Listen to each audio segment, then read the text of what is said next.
বাংলাদেশ জামায়াতে ইসলাম কর্তৃক মনোনীত আমাদের প্রান্তীয় নেতা নমিনি আনোয়ারুল ইসলাম রাজু ভাই এই আসনের বিজয়ের লক্ষ্যে মাঠঘাট সর্বত্র ব্যাপক গণসংযোগ করে আসতেছেন এবং গণজোয়ার গণজোয়ারের সৃষ্টি করেছেন। আগামী জাতীয় সংসদ নির্বাচনে মানুষ দাঁড়িপাল্লার বিজয়ী চায়, একটা ইচ্ছাপূর্ণ সমাজ ব্যবস্থা গঠন করতে চায়, চাঁদামুক্ত সমাজ ব্যবস্থা গঠন করতে চায়, দুর্নীতিমুক্ত সমাজ ব্যবস্থা গঠন করতে চায়। যাদের এই আকাঙ্ক্ষা পূরণের উদ্দেশ্যে এই পাটগ্রাম হাতীবান্ধার জনগণ দাঁড়িপাল্লার অনুকূলে রাজু ভাইকে ভোট দিয়ে আগামী জাতীয় সংসদ নির্বাচনে বিজয়ী এবং এমপি হিসেবে দেখতে চায়।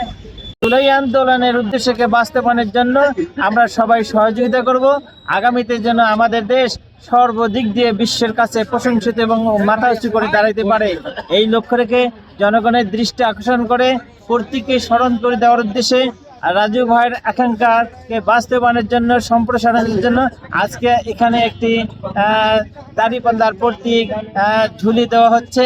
হাতীবান্ধার এবং পাটগ্রামের বাংলাদেশ জামাতি ইসলামের এমপি প্রার্থী জনাব আনোয়ারুল ইসলাম রাজু ভাইয়ের পক্ষে যে গণজোয়ার সৃষ্টি হয়েছে, এই গণজোয়ারে